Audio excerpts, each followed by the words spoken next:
Ok, entre l'iPhone 14 Pro qui se trouve juste ici et le Pixel 7a qui se trouve juste là, lequel prend les meilleures photos? Le plus cher? Vous êtes sûr? Vraiment? On va voir ça ensemble. Il faut bien le reconnaître, sur le papier, les deux appareils n'ont pas grand chose en commun. Le Pixel 7a se limite ainsi à deux capteurs à l'arrière. Un de 64 millions de pixels avec un grand angle ouvrant à 1.89 et un de 13 millions de pixels avec un ultra grand angle ouvrant à 2.2. L'iPhone 14 Pro se montre plus généreux avec un total de 3 capteurs. Le principal atteint les 48 millions de pixels et il est couplé à un grand angle ouvrant à 1.78. Les deux autres descendent à 12 millions de pixels avec un ultra grand angle ouvrant à 2.2 et un téléobjectif offrant un zoom optique 3 fois et une ouverture à 2.8. Et je passe bien sûr sur toutes les technos qu'il y a autour, comme la stabilisation du capteur, le focus pixel ou encore le Photonic Engine. Mais si on raisonne d'un point de vue purement technique, alors c'est sûr que le téléphone d'Apple a une longueur d'avance sur son concurrent. Cela étant, sur un smartphone, la technique ne fait pas tout, il faut aussi compter avec le traitement logiciel. Un domaine dans lequel Google a une certaine expertise. D'où l'idée de comparer ces deux appareils. Mais avant d'aller plus loin, on va faire un petit jeu ensemble. Je vais vous afficher une succession de plusieurs photos. Des photos prises avec chacun des deux smartphones et légendées par la lettre A ou B. Regardez-les attentivement et notez dans un coin de votre tête la lettre qui vous plaît le plus. Et dans la conclusion de ma vidéo, je vous dirai à quel smartphone correspond chaque lettre. Mais attention, ne trichez pas, je vous regarde.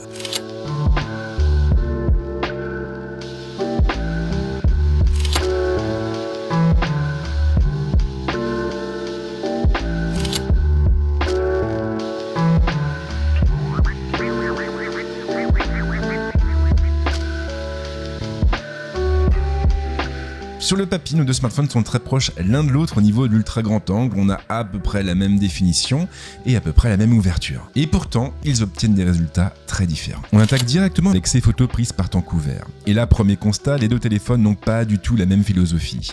L'iPhone cherche en effet à sublimer la scène en l'éclairant artificiellement avec un résultat plutôt réussi. Une impression renforcée par le fait que le téléphone d'Apple tire comme à son habitude vers les teintes chaudes. Le Pixel 7a de son côté se montre plus mesuré, il cherche davantage à coller à la réalité, même s'il a une certaine propension à tirer vers les verts. Toujours est-il que les deux téléphones sont au coude à coude pour la dynamique et le piqué. En revanche, pour la photo de la feuille, on remarque que le Pixel 7a a généré un beau bokeh afin d'isoler le sujet de son environnement. Un bokeh qui est particulièrement réussi et qui est à la fois doux et naturel. En ville, les deux téléphones affichent les mêmes différences. On obtient donc une image plus chaude et plus contrastée sur l'iPhone et un rendu un peu plus plat sur le Pixel.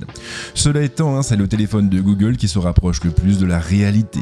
Et peu de choses à dire sur la distorsion qui est propre à ces focales, si ce n'est qu'elle est gérée à peu près de la même façon. La nuit, tout change. En réalité, la situation s'inverse même complètement.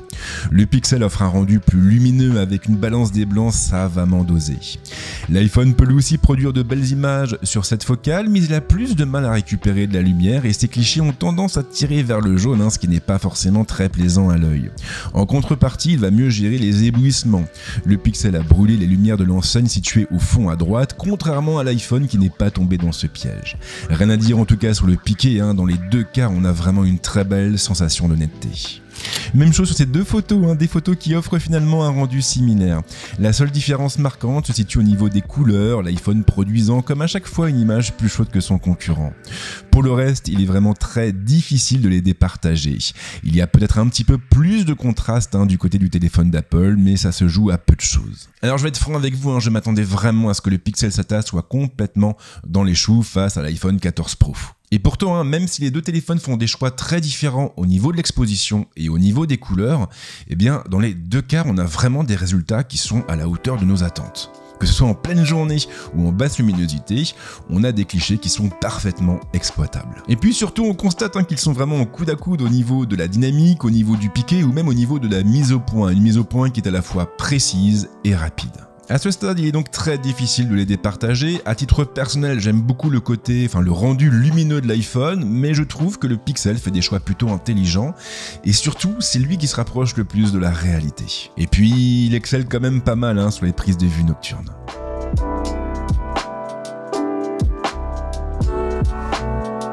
Le grand angle joue un rôle pivot, c'est généralement avec cette focale que l'on shoot le plus, et c'est donc aussi la focale qui a le plus d'importance, ou en tout cas qui est prioritaire du côté des constructeurs. Et là encore, les deux téléphones ne font pas tout à fait jeu égal. Les différences constatées sur l'ultra grand angle sont aussi valables sur le grand angle. L'iPhone offre un rendu à la fois plus lumineux et plus contrasté, ce qui lui permet de mettre en valeur les détails des photos qui pétillent de vie. Le Pixel est un petit peu plus neutre, mais il est aussi redoutable, dynamique, piqué. Il n'a pas à rougir face à son concurrent, un concurrent qui, je le rappelle, est proposé à plus de 2 fois son prix.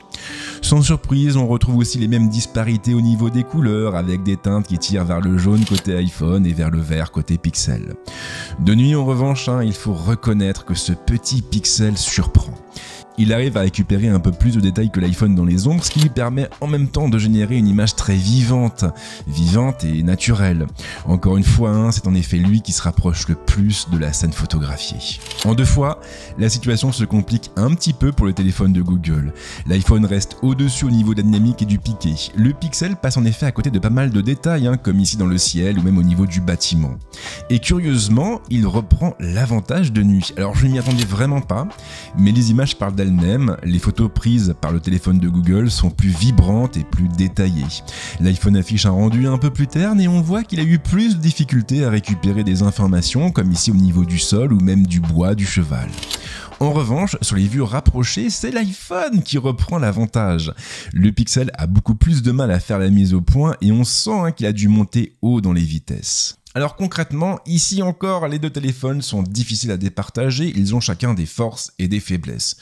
En une fois, sincèrement, c'est très difficile de voir des différences. Alors bien sûr, vous n'avez pas le même rendu colorimétrique, mais en termes de qualité, en termes de dynamique, en termes de netteté, au niveau des contours, au niveau des textures, pour moi les deux téléphones font vraiment jeu égal. En 2 fois, par contre, c'est quand même l'iPhone qui s'en sort le mieux. Mais en basse luminosité, c'est de nouveau le Pixel qui reprend l'avantage avec des clichés qui sont beaucoup plus naturels, du moins pour peu que l'on ne shoote pas un sujet trop proche. Mais encore une fois, vraiment j'ai été bluffé par le téléphone de Google, je m'attendais vraiment pas à avoir ce rendu sur un téléphone proposé quand même à 509 €.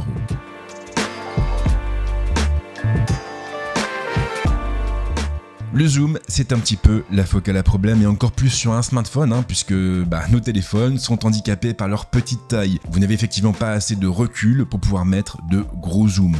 Du coup, vous avez certains constructeurs qui ont trouvé des solutions, disons, un peu alternatives en optant pour des zooms périscopiques, ce qui permet de placer des lentilles à bonne distance.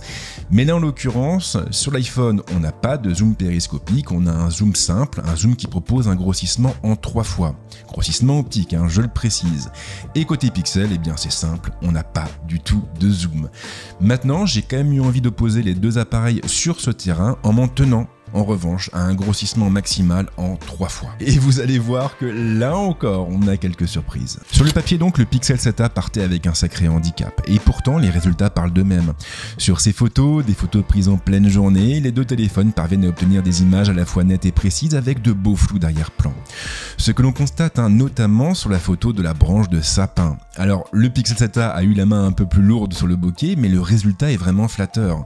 Et puis les couleurs, bien sûr, diffèrent autant d'un téléphone à l'autre, mais je ne vais pas me répéter une nouvelle fois. Maintenant, dans certains cas, comme ici avec cette grue, le téléphone de Google arrive à prendre l'avantage. L'iPhone, comme on l'a vu tout au long de la vidéo, produit des images plus lumineuses, mais aussi plus contrastées.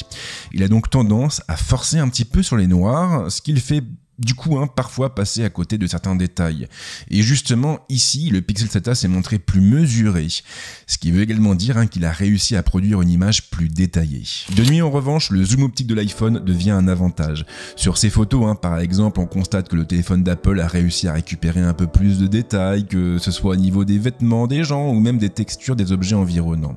Sur la photo de la terrasse du World Walk par exemple, l'iPhone a récupéré plus d'infos au niveau de la veste blanche de l'homme debout face à la caisse, ou même des bouteilles derrière. Même chose pour les textures des vêtements de la photo prise dans l'une des allées du centre commercial. Elles sont beaucoup plus précises côté iPhone. Alors sans surprise, le Pixel 7a paye cher l'absence d'un zoom optique, du moins sur les prises de vue nocturnes, parce qu'en pleine journée, par une belle lumière, il arrive quand même à tenir tête face à l'iPhone. Ce qui démontre une fois de plus l'importance du traitement logiciel en matière de photos sur smartphone.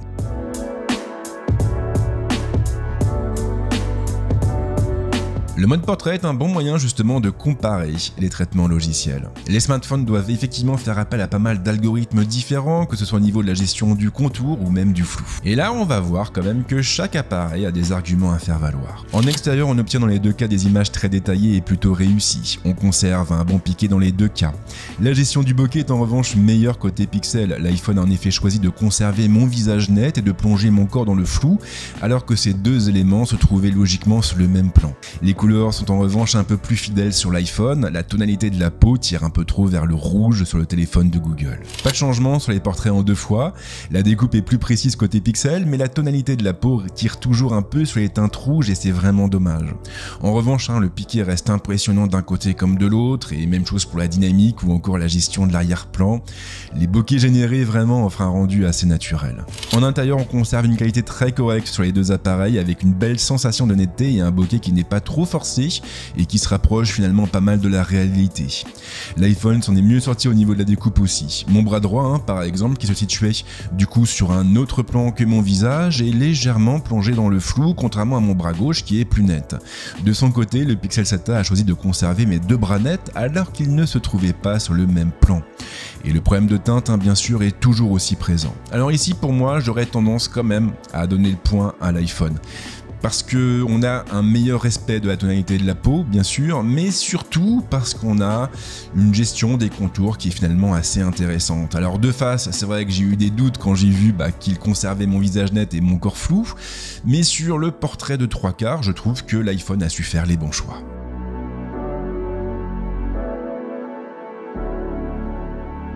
Passons maintenant au mode nuit, un mode qui peut se montrer parfaitement redoutable pour les prises de vue nocturnes et surtout un mode dans lequel Google a toujours eu un temps d'avance sur ses concurrents. Cela étant, pour ne pas trop favoriser l'un ou l'autre de nos concurrents, je m'en suis tenu à des temps d'exposition situés entre 3 et 5 secondes et puis surtout, j'ai fait le choix de shooter uniquement à main levée. Pas de trépied donc. Alors je crois que cette photo est la plus révélatrice. Elle montre en effet qu'un avantage peut très vite devenir un défaut dans certains contextes. Depuis le début de ce comparatif, nous avons vu que l'iPhone avait tendance à produire des images plus lumineuses, avec des résultats assez flatteurs à la clé. Mais voilà, ici, le téléphone d'Apple a voulu faire la même chose et la situation s'est retournée contre lui. Le sapin a perdu en netteté et en précision. Même chose pour le ciel où de nombreux artefacts sont visibles. Le Pixel 7a de son côté s'est montré plus mesuré et le résultat est globalement plus précis et plus réussi. Ici aussi il y a beaucoup de choses à dire. Le rendu des deux scènes est très différent et le pixel tend davantage vers les tons sépia. Une bizarrerie qui vient peut-être aussi de la lumière à l'intérieur de la pièce. Les photos ont été prises l'une après l'autre avec pour seule source lumineuse le téléviseur, un téléviseur bien sûr aux lumières changeantes.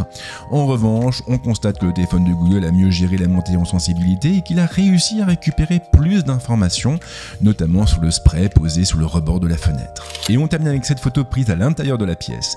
Et le constat est exactement le même. La photo produite par le Pixel 7a tend davantage vers les tons sépia, mais elle est aussi plus précise. Les artefacts sont moins nombreux et le rendu général est globalement meilleur côté Google. Alors ici pour moi c'est sans appel, le Pixel 7a l'emporte face à l'iPhone. On a des photos plus précises mais on a surtout une meilleure gestion de la montée en sensibilité. Il ne cherche pas à éclairer artificiellement les scènes photographiées et c'est finalement le meilleur choix qu'il pouvait faire.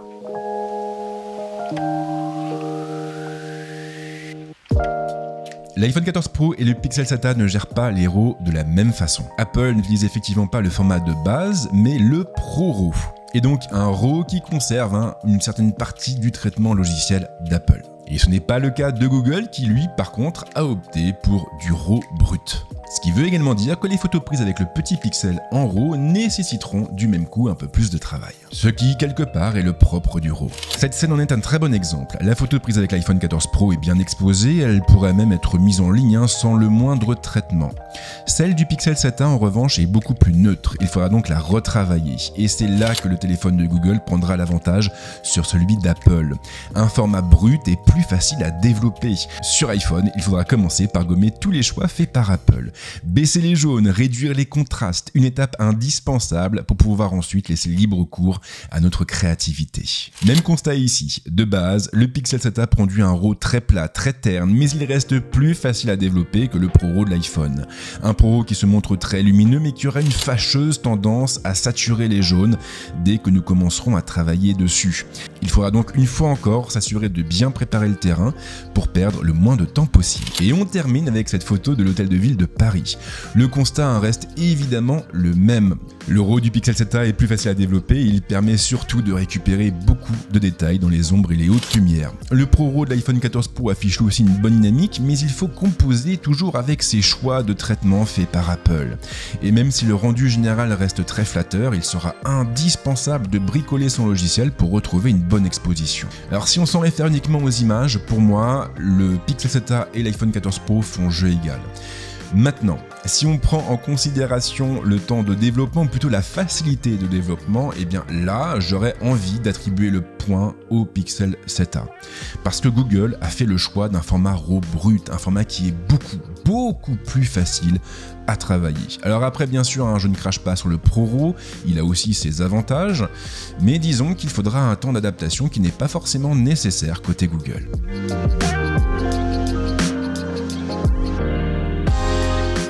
Côté selfies, l'iPhone 14 Pro peut compter sur une caméra frontale de 12 millions de pixels, avec une optique qui ouvre à 1.9. Et toutes les technos habituelles comme le Smart HDR4, le Focus Pixel ou encore le Photonic Engine.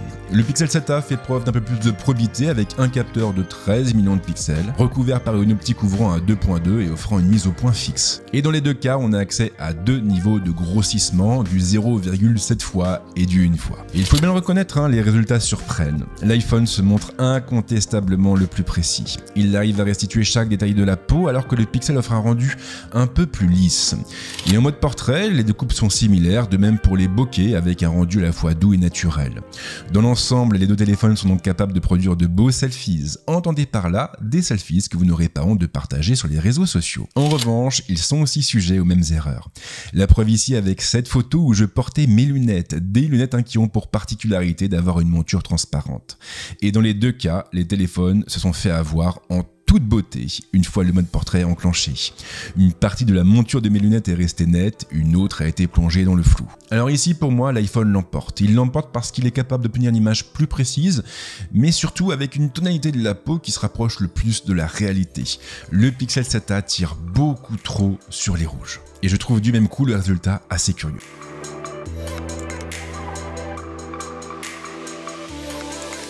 J'ai déjà dit, mais je m'attendais vraiment à des différences flagrantes entre les deux appareils et en fin de compte, on obtient des résultats assez similaires. Alors bien sûr, la philosophie change. D'un côté, vous avez un iPhone qui cherche à sublimer la réalité, qui produit des images plus lumineuses, qui tire davantage vers les teintes chaudes, et de l'autre, vous avez le Pixel 7a qui cherche tout simplement à restituer ce qu'il voit, ou du moins ce que ses capteurs voient.